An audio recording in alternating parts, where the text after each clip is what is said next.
तो हेलो बच्चों, कैसे सारे स्वागत है आप लोगों का एजुकेशन पॉइंट ऑनलाइन के अंदर। तो भैया इस लेक्चर में हम बात करने वाले हैं different modules of file system. मैंने आपको बोला था कि ऑपरेटिंग सिस्टम का एक डिपार्टमेंट होता है जिसका नाम होता है फाइल सिस्टम, जो कि फाइल सिस्टम को मैनेज करता है। ठीक है भैया, चलो इसके अलावा और भी डिपार्टमेंट्स होते हैं। कोई प्रोसेस मैनेज करता है, कोई मेमोरी मैनेज करता है, ठीक है भैया, कोई सिक्योरिटी मैनेज करता है। ये मेरे ऑपरेटिंग सिस्टम के कुछ डिपार्टमेंट्स है। ऐसे ही मैं पर्टिकुलरली अगर फाइल सिस्टम की बात करता हूं तो फाइल सिस्टम के अंदर भी कुछ डिपार्टमेंट्स होते हैं जो अलग अलग काम करते हैं। कोई फाइल की सिक्योरिटी मैनेज करेगा, कुछ फाइल में से डेटा कैसे रिट्रीव करना है वो मैनेज करेगा, कुछ फाइल्स के अंदर क्रिएशन, और धीरे धीरे इनपुट आउटपुट के अंदर हम चीजें देखने वाले हैं कि कैसे फाइल सिस्टम के डिपार्टमेंट्स अलग अलग काम करते हैं। ठीक है भैया, चलो तो एक काम करते हैं, देखना शुरू करते हैं। एक्चुअली वो जो मैं डिपार्टमेंट वर्ड यूज कर रहा हूं ना, वो मॉड्यूल्स ही हैं। मतलब जैसे मान के चलो आपका जो सिलेबस है ऑपरेटिंग सिस्टम का, उसमें यूनिट्स होते हैं, यूनिट 1, यूनिट 2, कोई उसको मॉड्यूल 1, मॉड्यूल 2 बोलता है, ऐसी कोई उसको डिपार्टमेंट 1, डिपार्टमेंट 2 बोल देगा। बस सिर्फ नाम अलग है, काम सेम है। ठीक है भाई, तो कहना क्या चाहते हो? कहना मैं ये चाहता हूं कि हमारा जो फाइल सिस्टम होता है वो एक कोर पार्ट है हमारे ऑपरेटिंग सिस्टम का। ये अभी जस्ट मैंने आपको बताया। ठीक है भैया, ठीक है, जो कि क्या करता है, हमारे मैनेज करता है किस चीज को, डेटा का स्टोर, रिट्रीव और पूरे के पूरे जो हम हार्ड डिस्क को सॉलिड स्टेट ड्राइव के अंदर करते हैं उसको मैनेज करता है। ठीक है भैया, ये बात आपको समझ में आई? मैंने आपको इतने दिनों से बताता आ रहा हूं। ठीक है भैया, ये चीज आपको समझ में आई? ठीक है भैया, तो ये चीज करने के लिए हमारे पास कुछ स्पेशलाइज्ड मॉड्यूल्स हैं। ठीक है भैया, स्पेशलाइज्ड मॉड्यूल है। हर एक मॉड्यूल जो है वो रिस्पॉन्सिबल होता है कुछ हैंडल करने के लिए different different aspects of file storage management. मतलब भैया हमारे पास जो मॉड्यूल्स हैं वो रिस्पॉन्सिबल होते हैं हमारे फाइल सिस्टम के अंदर कुछ अलग अलग चीजों को करने के लिए। ठीक है भैया, तो ये चीज हमको समझ में आई। ठीक है भैया, क्या मैं इसको मॉड्यूल बोल दूं, कोई दिक्कत नहीं है। क्या मैं इसको डिपार्टमेंट्स बोल दूं, कोई दिक्कत नहीं है। ठीक है भैया, क्या मैं इसको सेक्शन बोल दूं, तब भी कोई दिक्कत नहीं है। काम मेनली बात इंपॉर्टेंट काम की है कि काम क्या करेगा, बस वो समझ लो ढंग से। ठीक है भैया, तो काम करते हैं कि जो सारे जो मॉड्यूल्स हैं अब क्या होंगे एक एक करके पढ़ेंगे, पर जब ये एक साथ काम करते हैं, जब एक अच्छा फाइल सिस्टम ये अच्छे से वर्क कर रहा होता है, इसके सारे मॉड्यूल्स जब वर्क कर रहे होते हैं, तो हमको फायदा क्या क्या मिलता है? हमको मिलता है एफिशिएंट स्टोरेज और फाइल्स एंड डायरेक्टरीज। मैंने वही बोला ना कि एक अच्छा स्ट्रक्चर मिल जाता है मुझे। ठीक है, अगर सारे मॉड्यूल्स ढंग से अच्छे से काम करते हैं तो मुझे एक अच्छा स्ट्रक्चर मिल जाता है। मेरी डायरेक्टरीज ढंग से बनी होती हैं, फाइल की नेमिंग कन्वेंशन अच्छे से रहते हैं। ठीक है भैया, चीजें सिक्योर और ऑर्गेनाइज एक्सेस हो सकती हैं। हम अच्छे से अपने डेटा का फास्ट रिट्रीवल कर सकते हैं, मतलब फास्ट रीड कर सकते हैं, अच्छे से एफिशिएंटली मैनिपुलेशन कर सकते हैं। क्या इतनी बात समझ में आई? और डिफरेंट डिफरेंट इंटरेक्शन भी कर सकते हैं। जैसे फॉर एग्जांपल मैं एक पेन ड्राइव का डेटा एक हार्ड डिस्क के अंदर लोड करवा रहा हूं, तो एक इनपुट डिवाइस दूसरे इनपुट डिवाइस से बात कर रहा है, तो यहां पर मैं इंटरेक्शन भी करवा सकता हूं। कब करवा सकता हूं? जब मेरे मॉड्यूल्स जो फाइल सिस्टम के अंदर मैंने बनाए हुए हैं, जो डिपार्टमेंट्स मेरे फाइल सिस्टम के अंदर काम करते हैं, वो अगर अच्छे से काम कर रहे हैं तो ये फायदे मुझे मिलने वाले हैं। इनको नोट किया जाए तो मैं आगे बढ़ूं। शाबाश, बहुत बढ़िया। ठीक है भाई, ठीक है भाई, तो एक एक करके सारे मॉड्यूल्स के बारे में डिस्कशन हम करने वाले हैं। ठीक है भैया, हो सकता है वीडियो थोड़ी सी लंबी हो जाए। क्यों? हमारे पास 9 मॉड्यूल्स हैं। कितने हैं? 9 मॉड्यूल्स। क्या 9 के 9 मुझे समझने हैं?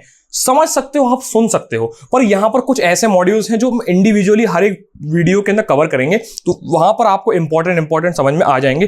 पर फिर भी थोड़ा थोड़ा मेरे को ध्यान से सुनना, आपकी नॉलेज बढ़ेगी। इससे ज्यादा आपको मैं कुछ नहीं दे पाऊंगा, आपकी नॉलेज बढ़ जाएगी, ये कंफर्म है। ठीक है भैया, चलो सबसे पहले बात करते हैं फाइल ऑर्गेनाइजेशन का। ठीक है भैया, इसका पर्पस क्या है? सिंपल सा पर्पस है, हमको अपने फाइल सिस्टम का स्ट्रक्चर और नेमिंग कन्वेंशन अच्छा करना है। ठीक है भैया, मतलब मेरी फाइल जो अरेंजमेंट हो, जो ऑर्गेनाइज हो, वो एक वेल स्ट्रक्चर फॉर्म में हो और नाम उसके सही से रखे जाए। ठीक है भैया, तो इसकी सिंपल सी रिस्पॉन्सिबिलिटी है कि फॉर्मेट एकदम सही होना चाहिए और ऑर्गेनाइज करो अच्छे से, नाम के साथ, अच्छे से करस्पॉन्डिंग एक्सटेंशन के साथ, कि भैया अगर म्यूजिक का है तो एक्सटेंशन .mp3 ही होना चाहिए। म्यूजिक का एक्सटेंशन गलती से JPG मत दे देना। ठीक है भैया, ये चीज क्या होगा, ये चीज इंश्योर की जाएगी। ठीक है भैया, ग्रुपिंग अच्छे हो, लॉजिकल ग्रुपिंग का सिंपल सा मतलब ये होता है कि म्यूजिक की फाइल म्यूजिक की जगह पे हो, इमेज की फाइल इमेज की जगह पे हो, ये चीज होनी चाहिए। ठीक है भैया, इसके बेनिफिट्स क्या है कि हम आसानी से सर्चिंग और मैनेजिंग कर सकते हैं। ठीक है भैया, अगर मुझे कोई नाम मालूम है, कोई फाइल का नाम हौले हौले है, हौले हौले हो जाएगा प्यार, हौले हौले MP3। ठीक है भैया, .mp3 एक हौले हौले गाना है। ठीक है भैया, अगर मैं सर्च बार पे सिर्फ हौले हौले टाइप कर दूंगा तो मुझे इस नाम की मदद से वो चीज बहुत तेजी से सर्च होके सर्च बार के ऊपर मिल जाएगी। क्या इतनी बात समझ में आई? ये चीज कैसे हुई? क्योंकि एक मॉड्यूल था जिसका नाम था फाइल ऑर्गेनाइजेशन मॉड्यूल, जिसने चीजों को अच्छे से वेल स्ट्रक्चर्ड फॉर्म में नाम के साथ स्टोर कर रखा है। तो अगर कुछ ऐसा बिहाइंड द सीन्स हो रहा है तो क्यों नहीं मुझे जल्दी से सर्च करने पे इंसान रिजल्ट मिल जाएगा। ठीक है, भैया? क्या चीज समझ में आई? बहुत बढ़िया। चलो इसी समझ में आ गई कि एक मॉड्यूल है जिसका नाम फाइल ऑर्गेनाइजेशन है। तो क्या ये ऑर्गेनाइजेशन मैं आपको पढ़ा चुका हूं? ये चीज मैं आपको बता चुका हूं। कहां बता चुका हूं? जब मैंने आपको डिस्क ऑर्गेनाइजेशन बताया था, जब मैंने आपको बोला था कि वहां पर एक एट्रीब्यूट नाम का एक एस्पेक्ट होता है, एक फाइल कंट्रोल ब्लॉक होता है जिसके अंदर मेटा डेटा स्टोर होता है। तो क्या मैं आपको बता चुका हूं? बिल्कुल बता चुका हूं। यहां पर बस मैं उस मॉड्यूल के बारे में थोड़ा सा डिस्क्रिप्शन दे दिया। ठीक है भैया? फाइल ऑर्गेनाइजेशन के बारे में आपको बता चुका हूं। ठीक है भैया? चलो आगे बढ़ते हैं। ठीक है भाई, अब बात करते हैं फाइल एलोकेशन मॉड्यूल। कुछ एलोकेशन मॉड्यूल है जो आपकी अगली कुछ वीडियोस का पार्ट होने वाले हैं, मैं आपको डिटेल में उनके बारे में बताने वाला हूं। ठीक है भैया? तो इनका पर्पस क्या है? ठीक है भैया, इनका पर्पस सिंपल सा ये है कि हम कैसे हमारे डिस्क के अंदर हमारी फाइल्स को स्टोर करते हैं फिजिकली। हमारी डिस्क के अंदर ये हमारी हार्ड डिस्क है, इस डिस्क के अंदर कैसे हम अपनी फाइल्स को अरेंज करते हैं, कंटिन्यूस करते हैं। ठीक है भैया? एड्रेस दे सकते हैं, इंडेक्स फॉर्म में करते हैं, यहां पर होते हैं कंटिन्यूस, लिंक्ड और एड्रेस इंडेक्स। यहां पर ये चीज आप थोड़ा सा डिटेल में जाके अगली कुछ वीडियोस के अंदर पढ़ोगे कि कैसे हम अलोकेशन मेथड्स को यूज करते हैं। इसकी रिस्पांसिबिलिटी समझ लो, सिंपल सी बात यह है कि हमारे डिस्क के अंदर कैसे ब्लॉक्स अलोकेट किए जाते हैं। ठीक है भैया? कैसे हम उनकी ग्रोथ को और उनकी फ्रेगमेंटेशन को ध्यान में रखते हैं। ग्रोथ मतलब भैया जैसे ही मान लो मेरी फाइल का साइज बढ़ जाता है तो मैं कैसे इफिशिएंटली इसके अंदर उसको जगह दे पाऊंगा। फ्रेगमेंटेशन का मतलब मैं आपको यहीं पर इसी वीडियो के अंदर बताने वाला हूं। ठीक है भैया? चलो ठीक है भैया, ये चीज समझ में आई आपको? ठीक है, तो आपको ये समझ में आया कि एक और मॉड्यूल होता है, एक ऐसा मॉड्यूल जो मेरी फिजिकल डिस्क के अंदर एलोकेशन करने के लिए रिस्पॉन्सिबल होता है। ठीक है? क्या मैं इसको अच्छे से डिटेल में अगली वीडियोस के अंदर पढ़ रहा हूँ? बिल्कुल, आप इसको अगली वीडियो में डिटेल में पढ़ रहे होंगे। ठीक है भैया? तो दो मॉड्यूल सब तक मैंने पढ़ा है, एक मैं आपको पहले ही पढ़ा चुका हूं पुरानी वीडियोस के अंदर, और एक जो मैं आपको अगली कुछ वीडियोस के अंदर बताने वाला हूं। ठीक है भैया? चलो बात करते हैं अगले मॉड्यूल की। ठीक है भैया? बात करते हैं तीसरे मॉड्यूल की जिसका नाम है डायरेक्टरी स्ट्रक्चर मॉड्यूल। क्या नाम है भैया? Directory structure module. क्या ये मॉड्यूल भी आपके अगली कुछ वीडियोस का डिटेल में पार्ट होने वाला है? बिल्कुल सही, ये आपके डिटेल में पार्ट होने वाला है, पर यहां पर मैं आपको एज अ मॉड्यूल बता रहा हूं कि वो कौन कौन से मॉड्यूल है जिनके अंदर हम क्या करते हैं, डायरेक्टरीज और सब डायरेक्टरीज को मैनेज करते हैं, उनके स्ट्रक्चर को मैनेज करते हैं कि भैया हायरार्कियल फॉर्म में कैसे मैं फोल्डर्स को, फाइल्स को अरेंज कर रहा हूं हमारी डिस्क के अंदर। ठीक है भैया? चलो ये चीज हमको समझ में आई। तो भैया इसकी रिस्पॉन्सिबिलिटी क्या होंगी?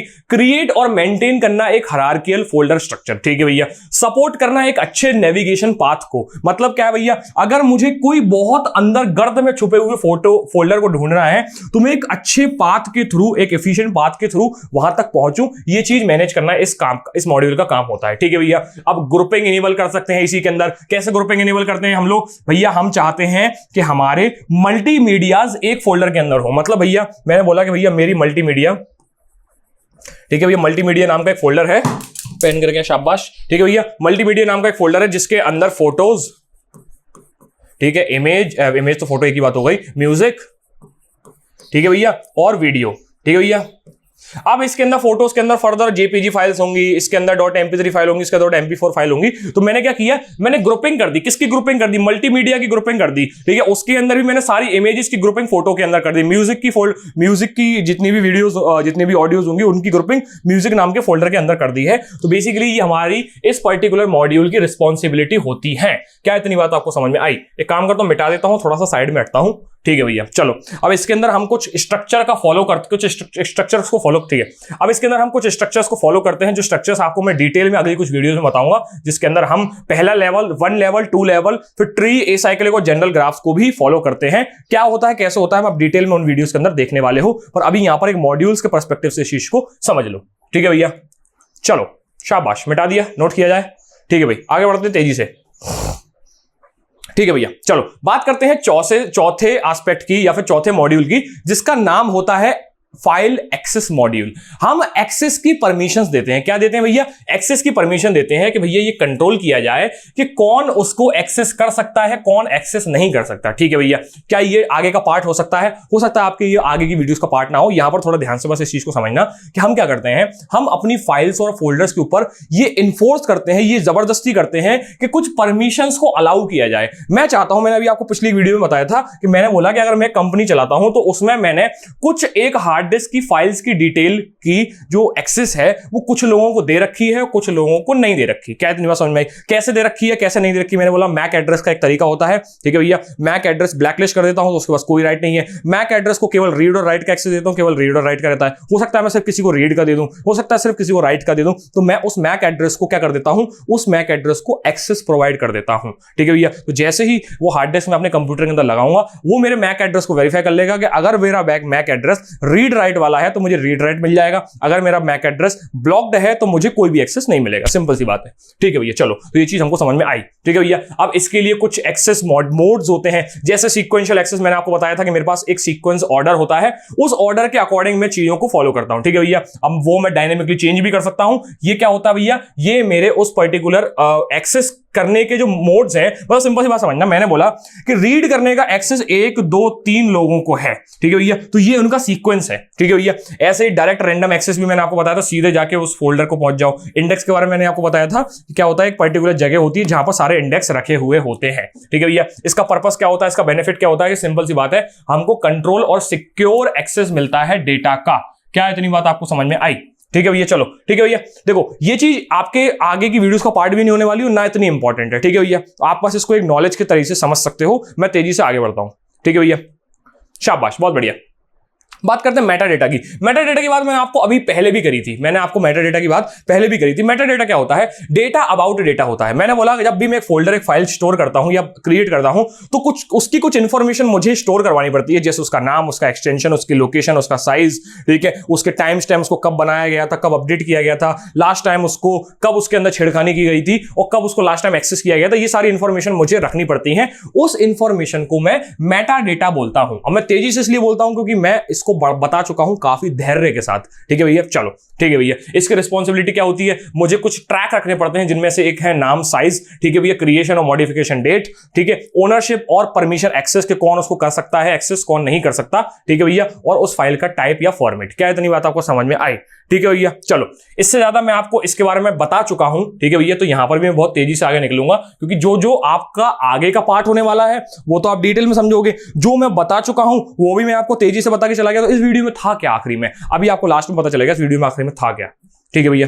चलो, ठीक है भैया। बात करते हैं छठवें वाले की, जिसका नाम है स्पेस मैनेजमेंट मॉड्यूल। मैंने बोला कि डिस्क के अंदर हम कुछ स्पेस रखते हैं, तो भैया उस स्पेस का ट्रैक रखना पड़ता है कि कब कौन सा स्पेस खाली हो गया, कब कौन सा यूज है। मैं इसका एक एग्जांपल देके आपको बताता हूं कि मैंने बोला कि ये मेरी हार्ड डिस्क है, इसके अंदर अभी 2 तारीख को मैंने एक फोल्डर बनाया था, ठीक है भैया। उस फोल्डर के अंदर 14 फाइल्स थी, ठीक है भैया।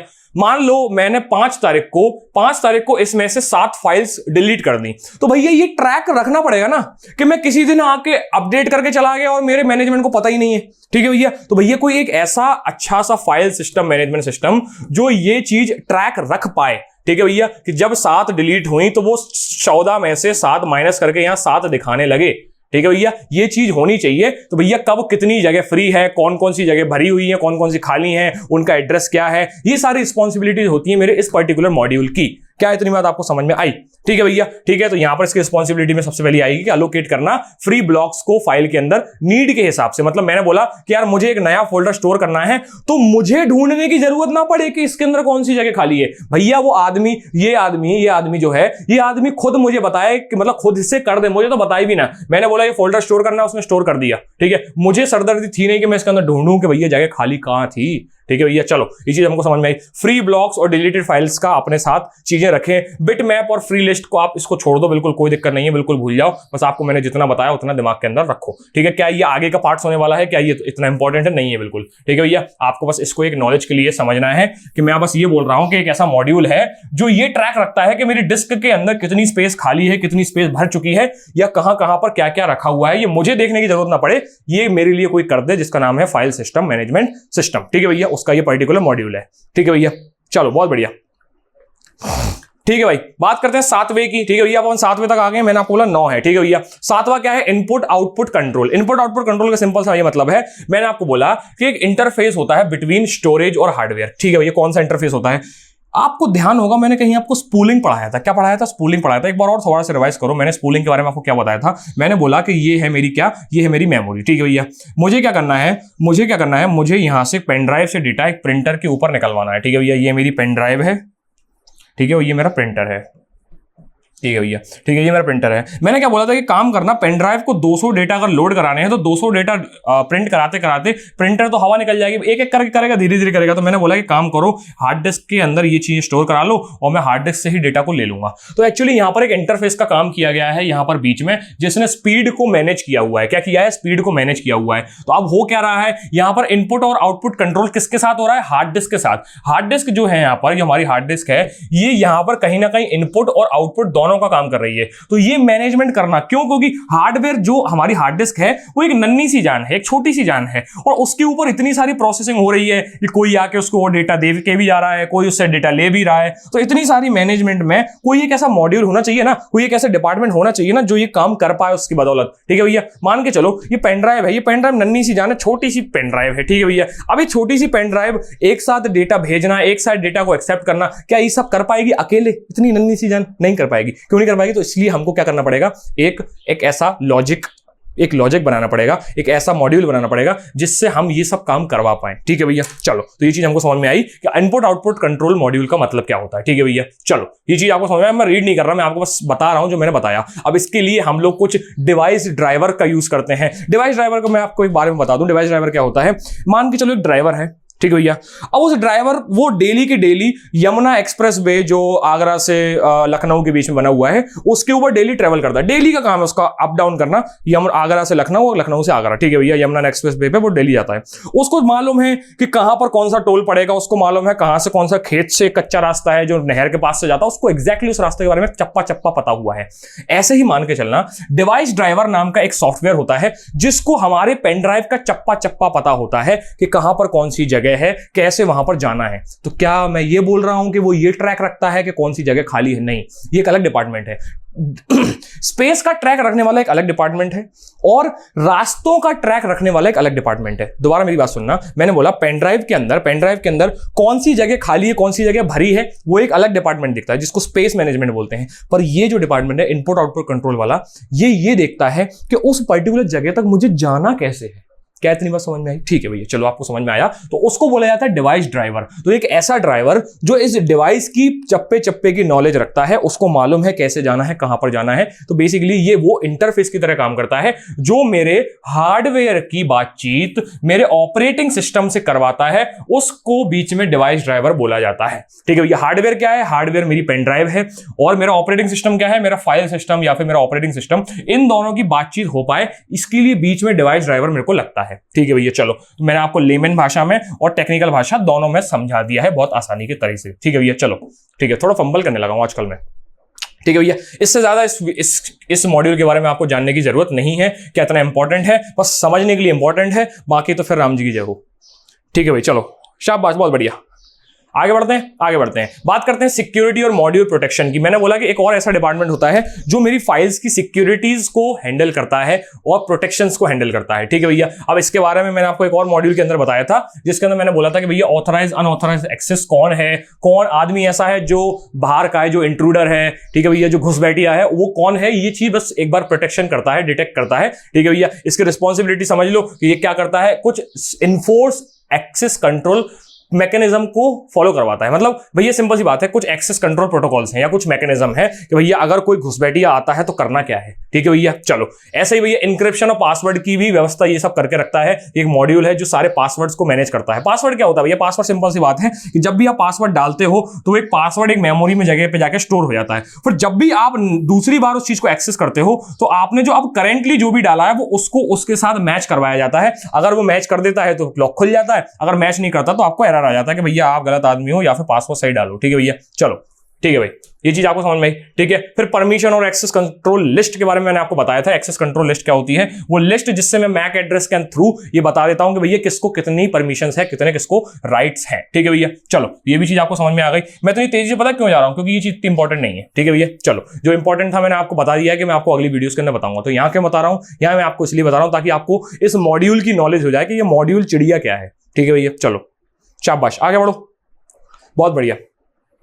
ठीक है भैया, जहां पर इंपॉर्टेंट चीज होगी मैं काफी रुक के, काफी ठहर के समझाऊंगा, मुझे मालूम है ना इंपॉर्टेंट क्या है, आप तो पहली बार पढ़ रहे हो। ठीक है भैया, चलो, बात करते हैं फाइल सिस्टम इंटरफेस मॉड्यूल की। मैंने आपको बोला कि पहली जब मैं आपको वीडियो और उसके बाद प्रीवियस ईयर वीडियो जब मैंने आपको पढ़ाई थी पिछले चैप्टर में, उसको मैं आपको बोला था कि ऑपरेटिंग सिस्टम कुछ सिस्टम कॉल्स करता है, उस सिस्टम कॉल्स के थ्रू ही आप जाके चीजों को एक्सेस करवा पाते हो। ठीक है भैया, उसके बारे में डिटेल में मैं आपको एक बार फिर से बताऊंगा सिस्टम कॉल के बारे में। अब हम थोड़ा सा इन डेप्थ समझेंगे। पहले हमने उसको ऊपर ऊपर से समझा कि एक बीच में इंटरफेस होता है जो हार्डवेयर से और सॉफ्टवेयर की बात कराता है, ये मैंने आपको समझाया। अब मैं आपको थोड़ा सा अंदर कर्नल और शेल लेवल पे जाके समझाऊंगा सिस्टम कॉल्स के बारे में। कुछ अगली 2-3 बार वीडियो आपको आएंगी, आपको मिलेंगी, वेट करो। बेसिकली यही वो इंटरफेस है जो कि सारे सिस्टम कॉल से डील करता है कि जब भी फाइल को ओपन करना, रीड करना, राइट करना, क्लोज करना, डिलीट करना का काम शुरू होता है डेस्कटॉप से। तो डेस्कटॉप के बाद बिहाइंड द सीन्स कौन सी कमांड्स चलवानी है, ये हमारा काम करता है system file system interface module. क्या इतनी बात आपको समझ में आई? ये बेसिकली एक ब्रिज का काम करता है किसके बीच में भैया? हार्डवेयर और यूजर के बीच में, फाइल सिस्टम और यूजर के बीच में। ठीक है भैया, क्या इतनी बात आपको समझ में आई? चलो ठीक है भैया, ये भी चीज हमको समझ में आ गई। क्या ये बाद में देखने वाले हैं? अभी मॉड्यूल के तौर पे तो आप इसको यहीं पर देख सकते हो, पर इतनी डिटेल में कि कैसे मेरे सिस्टम कॉल्स फाइल सिस्टम के अंदर काम करते हैं, बड़ी डिटेल में आपको मैं ये पढ़ाने वाला हूं। ठीक है भैया, समझ में आया? बहुत बढ़िया। चलो भाई आगे बढ़ा जाए। बहुत बढ़िया। तो यहां पर मैं आपको क्या दिखाऊंगा? यहां पर मैं आपको अभी तक पढ़ाया हुआ सारा का सारा रिवाइज करवाऊंगा कि मैंने क्या क्या आपको पढ़ा दिया है, क्या क्या आपको समझा दिया है और क्या मैं आपको फ्यूचर में बताऊंगा। ठीक है, ये मैंने आपको पढ़ा दिया है, कोई दिक्कत नहीं। ठीक है भैया, इसके अंदर मैंने क्या बोला था कि स्ट्रक्चर और नेमिंग कन्वेंशन कैसे कैसे होने चाहिए। ठीक है, एक्सटेंशन क्या होते हैं, डिस्क ऑर्गेनाइजेशन कैसी होती है, ये मैंने आपको समझा दिया।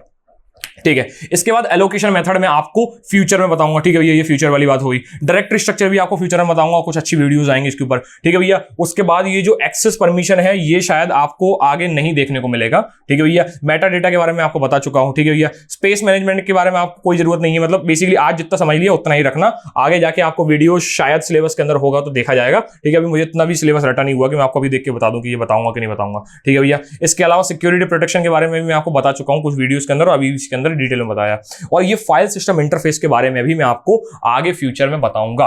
ठीक है भैया, तो फ्यूचर प्रेडिक्शन के अंदर मेरे ये 3 टॉपिक आते हैं। ठीक है, और ये 3 चीजें मैं आपको बता चुका हूं। ठीक है, उसके अलावा ये सब आपके लिए जो है वो सब क्या है? कॉम्प्लीमेंट्रीज है। ठीक है भैया, चलो बहुत बढ़िया।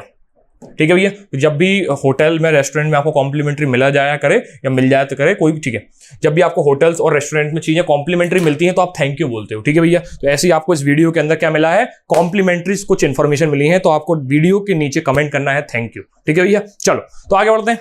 बहुत बढ़िया, ये आप रिवीजन के तौर पे इसको देख सकते हो कि मैंने यहां पर लास्ट में सारी चीजें लिख दी हैं कि कौन सा मॉड्यूल किस काम के लिए रिस्पॉन्सिबल होता है। स्क्रीनशॉट ले लो, बाकी आपको फ्यूचर में काम आएगा। बहुत बढ़िया, शाबाश। ठीक है भैया, तो समझदार लोग हो आप। ठीक है भैया, कॉम्प्लीमेंट्री जो चीजें मिली हैं उसके लिए धन्यवाद करके बिल्कुल जाना। ठीक है, मिलते हैं नेक्स्ट लेक्चर के अंदर, तब तक के लिए सीताराम।